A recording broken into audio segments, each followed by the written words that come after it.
be like to be a professional sports agent? Now, you might have some preconceived notions of what it could be about. Heck, you might have even seen that film, Jerry Maguire, starring Tom Cruise, who plays a struggling agent who ultimately comes out on top. We also had Cuba Gooding Jr., who has this awesome line, "Show me the money."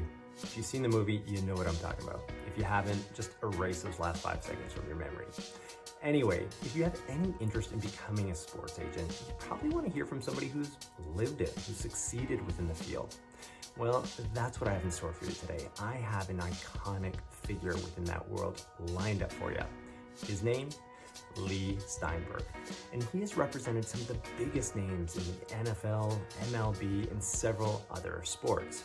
And he's also representing a figure that you might be familiar with right now, Patrick Mahomes. Yeah, he had a hand in helping Patrick sign the biggest North American sports contract at the time in 2020, coming in at a cool $503 million. So yeah, Leigh kind of knows what he's talking about. And anyway, in this episode, he's here to break down the field. He shares the ins and outs, some of the hidden intricacies, and a lot more. So for this episode, I certainly encourage you to watch it from start to finish, but also go check out the full-length audio version. You can find that right here on YouTube or wherever you access your podcasts. However, I think it's about time to jump into things, so why don't we?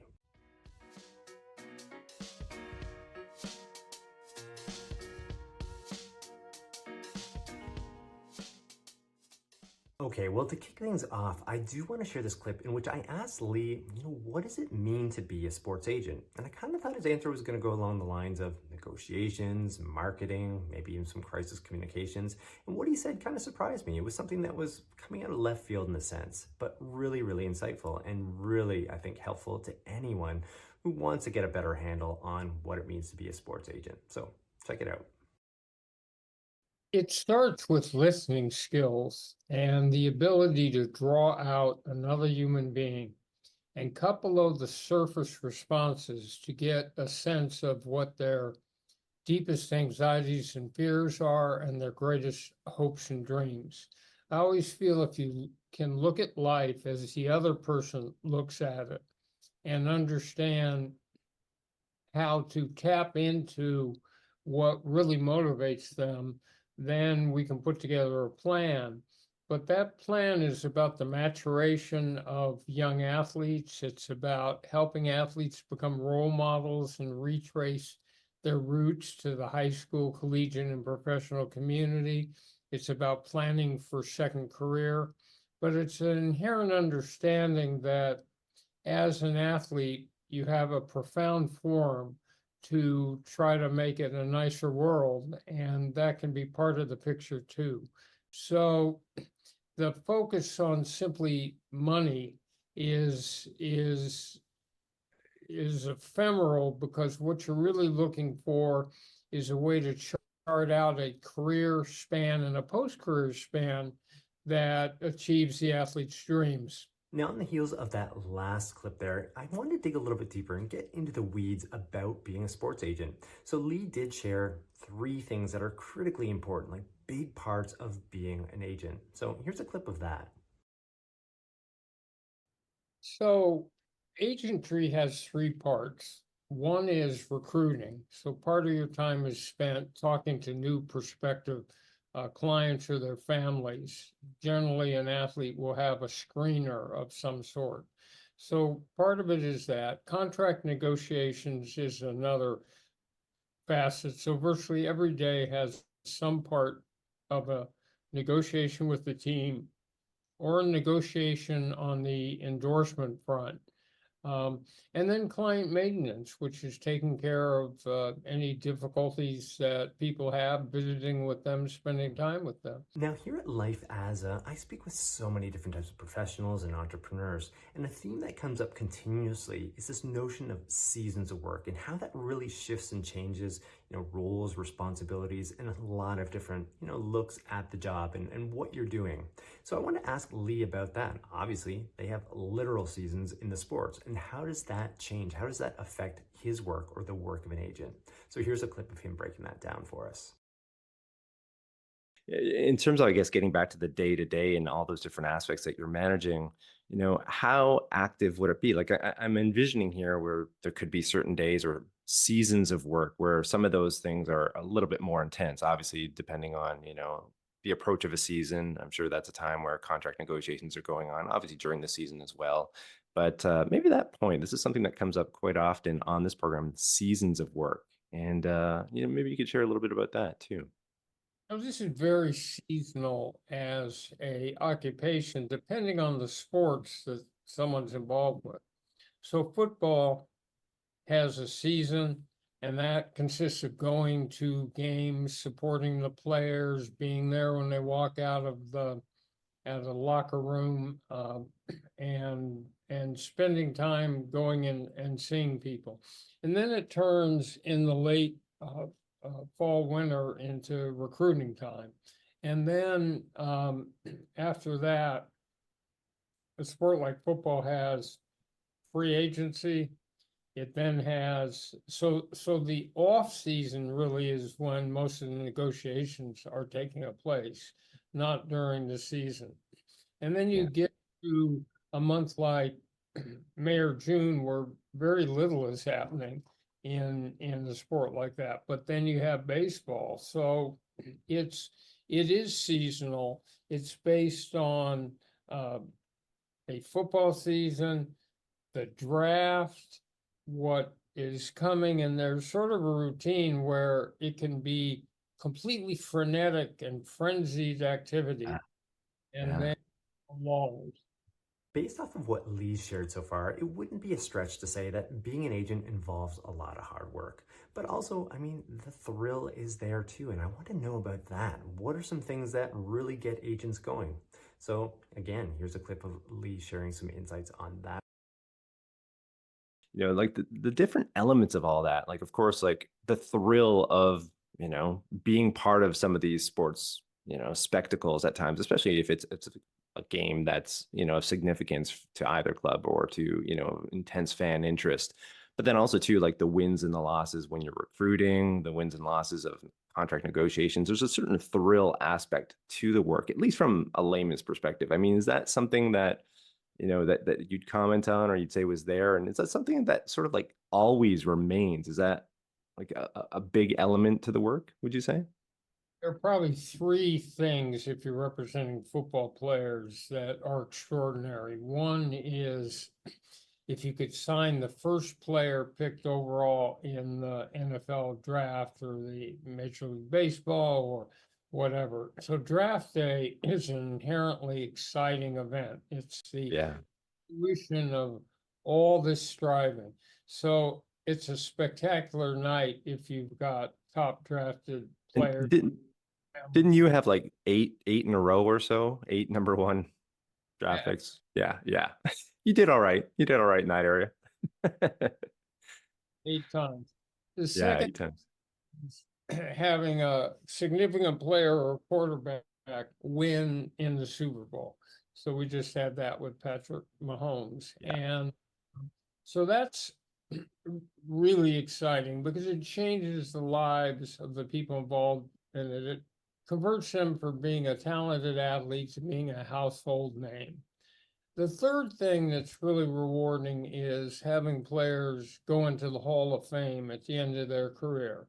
And in baseball, we had players like Pudge Rodriguez. In football, I've had 12 players go in the Hall of Fame. So in having this opportunity to speak with such an iconic figure within the sports agentry field in Leigh, I did not want to let anything pass me by. Primarily for you as a viewer or as a listener, I want to get all of these details. So here I did ask Leigh about some of the hidden intricacies of being a sports agent. These are things that you wouldn't necessarily equate with the profession, but are definitely important. And then remember, athletes are really expressive. So an athlete will tell you he loves you. An athlete will tell you how much he appreciates things. They're the stereotype of these tough macho guys. A lot of what I see is the warmer, softer side. I guess when things are going well. Yeah, I'm sure you see some of the other sides as well come out at different points. That's part and parcel of it as well, I'm sure. But yeah. What you expect, in other words, point is half of the teams are going to lose. Players are going to get injured. You do need to be an expert on every form of injury. in these sports, especially football, because athletes will tear up every joint in the body, their hip, their knee, their ankle, their shoulder. And you need to understand who the best experts are. So it's Yeah. a accident in every game. Yeah, yeah. There's so many different layers to it all, I guess. Again, I think from a layman's perspective, they might focus in on contract negotiations or maybe just the marketing side of it. But what you've shared already, certainly there's several other layers to, being a sports agent. Okay, well, at this point in the video, if you're still here, you must have some interest in becoming an agent. And this next clip is going to be great for you. I wanted to ask Leigh about, how do you go about doing this? And what information does he have? What services does he offer to help you with becoming this grade A agent?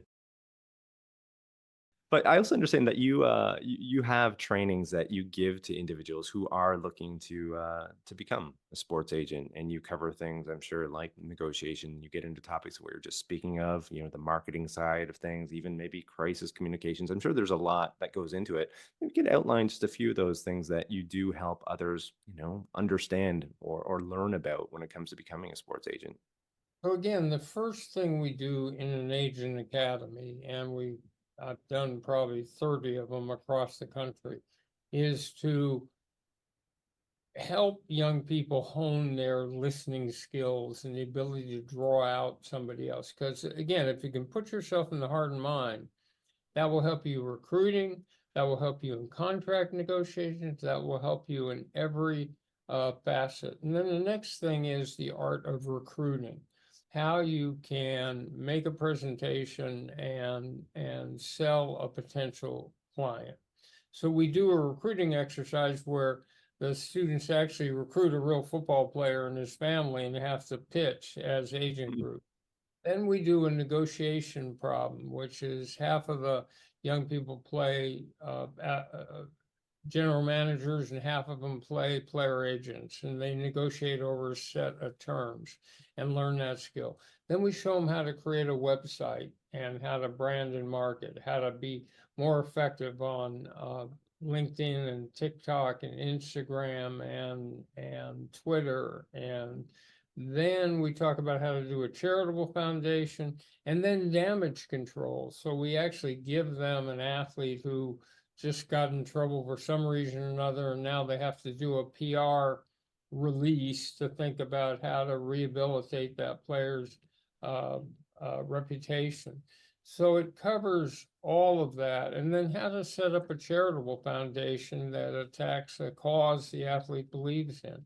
So we try to get down to the real skill set that someone needs to be productive, because otherwise they teach you the general principles in school of things, but it doesn't prepare anybody to actually go out and recruit a client and negotiate for them and brand them and market them and set up a charitable foundation and the rest of it. Yeah, yeah, I like that. I mean, there's something to be said for, the theory behind it and what, goes into it. But it's what you just explained there. I think some of those soft skills, like you led off your answer with, like just listening to people and letting that information that you're taking in shift your approach and your strategic way about going, negotiating a contract or, dealing with a crisis, for that player or setting up a charitable cause. It really stems from a lot of those other skills that might not necessarily align with some of the other programs that might be out there that are focusing just on the theory behind, doing many of these things. Okay, well, we might be running a little bit long in this video, but I cannot resist. I have to throw this last clip in here. And this one is Leigh speaking directly to you, giving you that direct insight, direct advice, words of wisdom as far as becoming a sports agent. So check it out. So the first key for anyone wanting to represent athletes or be involved in the sports business in any way is to hone your listening skills, to be able to draw out other human beings and understand the exact nature of their motivations, what will fulfill them, and cutting below the surface. Psychology, an understanding of why human beings act the way they do, and the ability to anticipate what they do. whether you're going to be someone recruiting potential clients or negotiating for potential clients or day-to-day working with them. It's all psychology. It's an understanding of at the bottom core what the other person really is about. And it's reading enough and having enough vision about what will come in the future that you can understand the role of television and stadiums and social media and how all of that operates. And it's having a passion for helping people in the world, and especially for helping athletes, and a real drive. And it's lastly the ability to focus. It's putting all your attention into this moment. Put your phone aside, put everything aside. This moment, not what's going to happen later, not what happened before, is the most critical factor in being able to be successful. Well, this might be a nice point to wrap up this video, but as I mentioned at the top, I definitely encourage you to check out the full-length audio version. That episode runs about 45 minutes, and we get into several other topics, plus some really great stories. Ben Roethlisberger, Bills Mafia, there's some stories for you guys in there as well, and a whole lot more. So again, you can find that audio version right here on YouTube. You can find it wherever you access your podcast. Just do that search for Life as a ... Anyway, I would really appreciate that like or subscribe. It's the best way to let this YouTube algorithm know this content matters and should be put in front of more people. Anyway, I will have another profession coming at you right next week, so don't miss it. All right, we'll see you then.